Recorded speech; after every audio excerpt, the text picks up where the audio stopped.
कार्तिक के महीने में 10वीं तिथि को जो तुलसी की डंडी को घी में भिगोकर अपनी कामना कर कर भगवान के सामने दिए में रखकर जला देता है, दिए की तरह उससे आरती उतार देता है, कहते हैं उसका जन्म दूसरी बार पृथ्वी पर नहीं होता, वो भगवान के गोलोक धाम में जिंदगी भर के लिए विराजमान हो जाता है।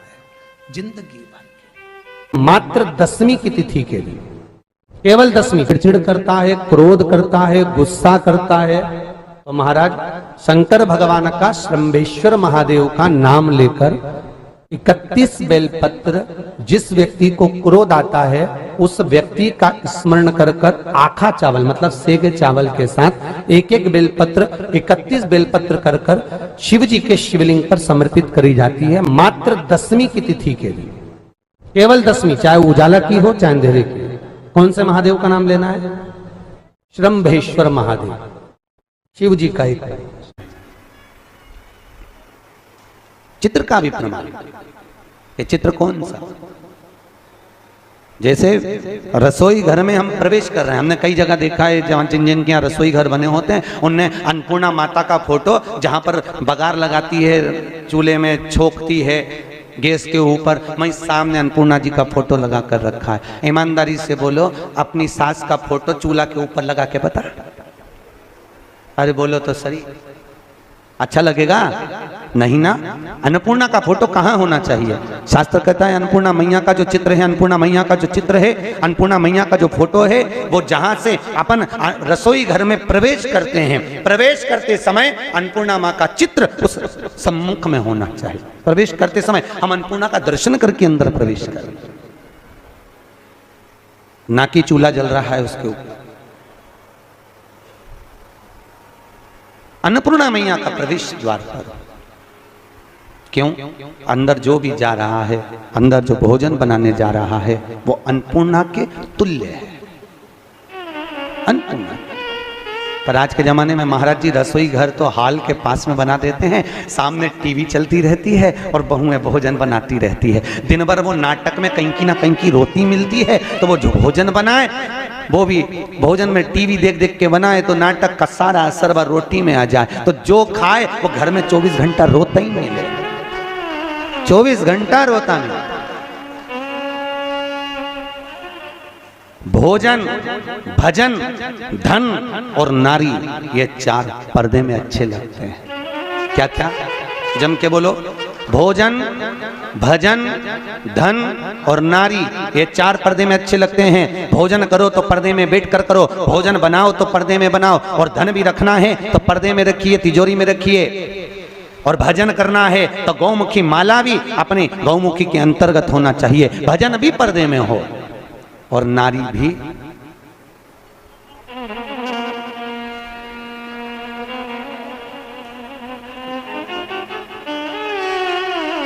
अब आज 3रा दिन हो गया, बोलना नहीं पड़े जी जियो, हमारा क्या जाए, हम तो बोल देते हैं कि देखो ये सब चीजों का बड़ा प्रमाण है।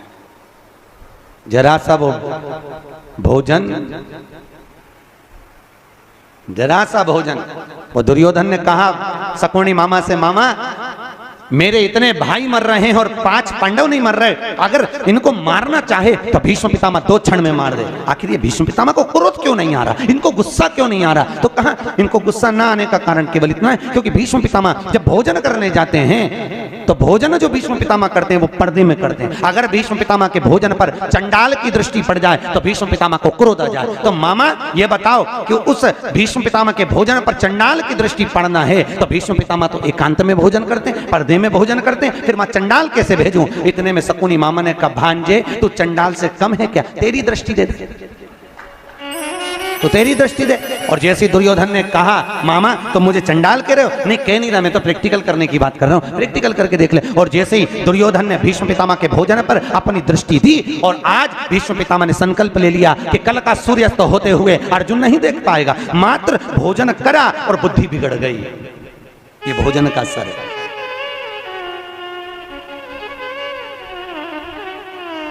शादी में, पार्टी में, पति और पत्नी जब शादी में विवाह में जाते हैं तो या तो उन दोनों का झगड़ा जाते समय होता है या फिर आते समय होता है, जरूर होता है, पक्का है, बिल्कुल निश्चित।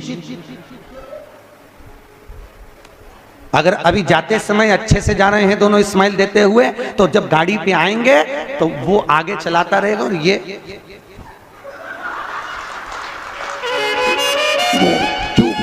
बोले आवाज तक कुछ आवाज वो बोलेगा, अरे बोल तो, हुआ क्या, बस तुमसे बोल दिया ना, चुपचाप चलो।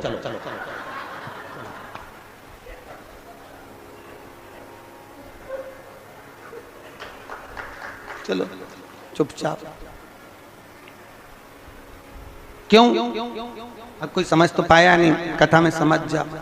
भोजन का असर है, जैसा खाया अन्न वैसा हो गया मन।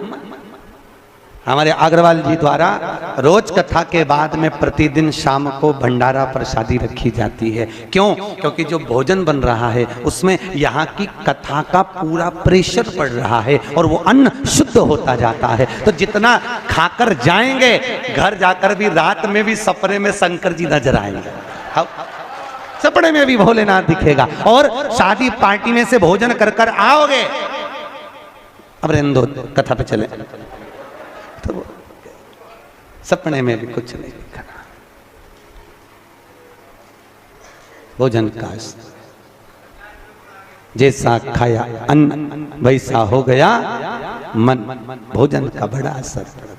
जैसा पिया पानी वैसी हो गई पानी, और जैसा पिया दूध वैसा बन गया बुद्ध। बुद्धि कैसे बनती है? दूध से। गौ माता का दूध पियोगे तो गाय जैसे निर्मल हो जाओगे, थैली का पियोगे तो थैली, डब्बा पियोगे तो डब्बा। तुम जैसा दुग्ध का पान कर रहे हो वैसी अपनी प्रवृत्ति बन रही है।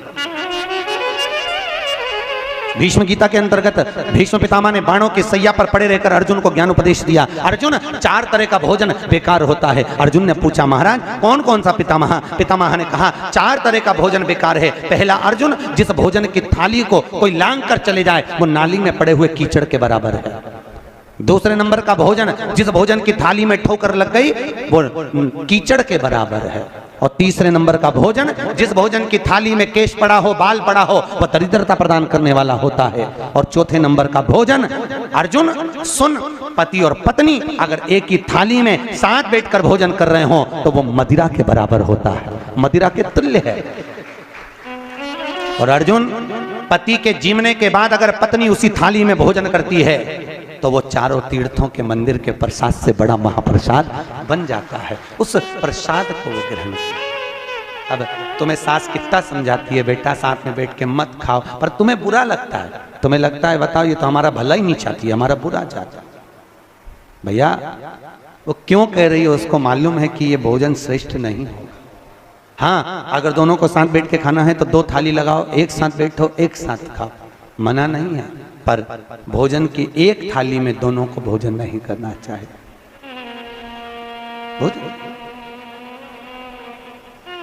भाई, हमारी प्रवृत्ति, हमारी वृत्ति, हमारा सुख, हमारा मन भजन, भोजन, धन और नारी पर्दे में श्रेष्ठ लगे। हमारे यहाँ तुलसी के कुंड का भी निवान आप लोग कई बार देखे होंगे, किसी किसी के यहाँ चौकोर तुलसी का क्यारा होता है, कुंडा होता है, वो वंश बढ़ाता है। षडाकृति का है, वो धन देता है, संपदा देता है। दोष हमारा है, हम तुलसी के कुंड के नीचे शंकर जी को रख देते हैं। क्यों? कि यहीं तुलसी जी को पानी चढ़ाएंगे, यहीं शंकर जी को चढ़ा देंगे। दोष है।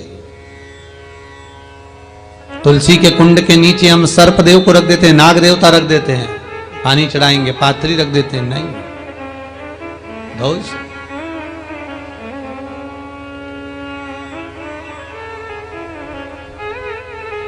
उसका दोष हम सबको, स्वयं अगर गलती करते हैं तो स्वयं को भोगना। कैसा कुंड हो, 7 तरह के कुंडों का व्याख्यान तुलसी के रूप में कहा गया है महाराज। पहला गोल, दूसरा चौकोर, तीसरा षडाकृति, चौथा त्रिवेणी, 3 कोने वाला कुंडा।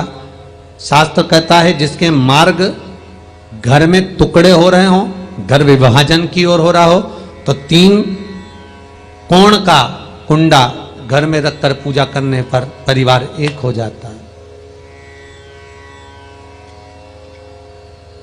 5वां, गार्डन में बिना कुंडे का, बिना कुंड का जो तुलसी का पौधा रोपित होता है, बिना कुंड के एक बगीचा जैसा बो दिया जाता है, तुलसी तुलसी उत्पन्न हो जाती है। महाराज वहां पर संपदा तो रहती है पर चिंता बहुत रहती है, टेंशन बहुत रहता है। क्यों? घर के दरवाजे के बाहर इतनी सारी बगीचे में तुलसा कर दी।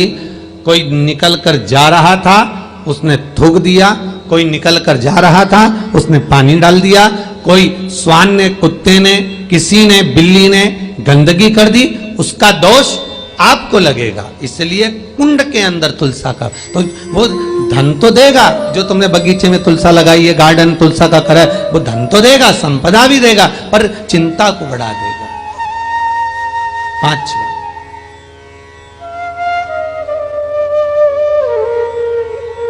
महाराज 6, तुलसी के कुंड को 3 धार पर लटका कर रखना। कई जगह पर आपने देखा होगा तुलसी का जो कुंडा होता है उसको 3 जो तार होते हैं, 3 जो चेन होती है, उस पे लटकाया जाता है। महाराज विष्णु पुराण उसका भी व्याख्यान करती है। महाराज वहां व्यक्ति के कार्य उन्नति की सीढ़ी की ओर बढ़ जाते हैं। जैसे भोजन की थाली लग गई, भोजन तैयार हो गया, बस खाने बैठे हो और थाली खसक गई, समझ लेना कि तुलसी को अधर पर लटका कर रखा है। इसलिए कार्य तो हो रहे हैं, बनने वाले हैं, 4 दिन बाद ये काम होने वाला है, 8 दिन बाद ये काम होने वाला है, लग रहा है कि इसमें इतना फल मिलेगा, लग रहा है इस व्यापार को करेंगे तो इतना फायदा हो जाएगा, सब कुछ करा, लाखों रुपए लगा भी दिए, थाली मालूम पड़े खसक गई, अधर लटका है तुलसी। 7 क्रम है तुलसी के, ये 6ठा क्रम बताया। तुलसी का 7वां क्रम,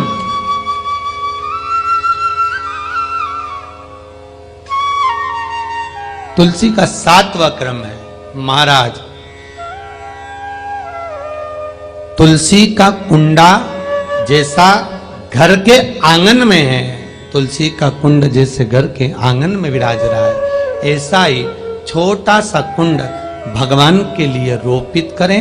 प्रतिदिन भगवान की सेवा करते समय तुलसी का कुंड सम्मुख रखकर उसकी आराधना करना, फिर उस कुंड को वापिस बाहर ले जाकर रखना, फिर दूसरे दिन पूजन के समय पर कुंड को लाकर रखना। हम तो यहां तक कहते हैं विष्णु पुराण गर्ग संहिता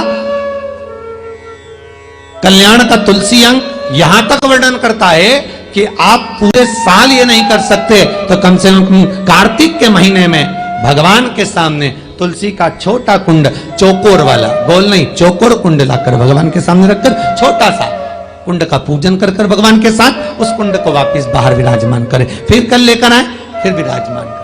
आप पूरे साल नहीं कर सकते। तो चीजें हैं, पहले नंबर पर है नसीब, दूसरे नंबर पर बदनसीब और तीसरे नंबर पर खुश नसीब। जो भी परमात्मा ने आपको दिया वो आपका नसीब है, और परमात्मा ने जो दिया उसके बाद भी आप अगर संतुष्ट नहीं हो वो आपका बदनसीब है। जो मिला उससे भी हम खुश नहीं है तो ये आपकी बदनसीब है। जो मिला उसमें संतुष्टि है, समझ लो आप खुश नसीब हो, परमात्मा ने आपको दिया। कार्तिक महीना प्रारंभ हो रहा है, मेरे शंकर भगवान के दरवाजे पर जाकर, मेरे शिव भगवान के दरवाजे पर जाकर दीपदान जरूर करो, दीप जरूर लगाओ। मंदिर में अगर कोई दिया रखा हुआ है और आप घर से इतनी बड़ी डब्बी ले गए, उसमें घी थी, बत्ती थी, माचिस थी, माचिस, बत्ती और घी डब्बी में तुम लेकर चली गई, दिया लेकर नहीं गई, तुमने दूसरे के रखे हुए दिए में अपनी बत्ती लगाकर आ गई हो तो तुम हजारों बार बत्ती लगाना, जिसका दिया था उसी के खाते में वो दीप दान जाएगा, तुम्हारे खाते।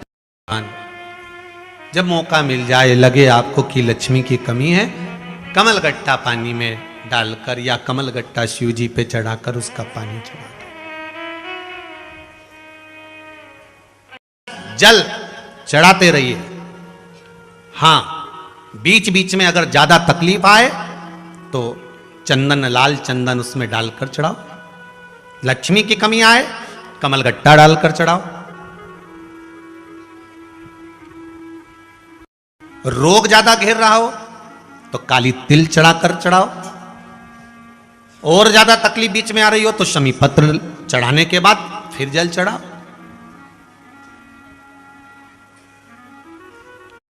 शमी पत्र का जो विधान है वो 2 बार चढ़ाने का होता है। एक बार अगर आप किसी कामना से शमी पत्र चढ़ा रहे हो तो शमी पत्र पहले शिवलिंग के ऊपर चढ़ाया जाता है, उसके बाद जल चढ़ाया जाता है। जब जल चढ़ जाए, दूध चढ़ जाए, पंचामृत स्नान आदि सब हो जाए, उसके बाद आप देवाधिदेव महादेव की जब पूजन करें, अर्चना करें, आराधना करें, शमी पत्र बेल पत्र फिर समर्पित कर देंगे, फिर पुनः समर्पित कर देंगे। शमी पत्र चढ़ाकर आप भगवान शिव के सामने आकर ब्रह्मा जी ने भी झूठ बोल दिया, केतकी के फूल ने भी झूठ बोल दिया, गौ माता ने भी झूठ बोल दिया, सब झूठ बोले, पर मेरे नारायण झूठ नहीं बोले। मेरे नारायण ने सत्य कहा कि मुझे भगवान शिव के चरण नहीं मिले, तो भगवान शंकर ने कह दिया कि हे नारायण, आपने सत्य कहा है, इसलिए आपका नाम सत्य नारायण होगा। पूरी सृष्टि में आपकी पूजन होगी और लोग आपकी पूजन कर कर फल प्राप्त करेंगे।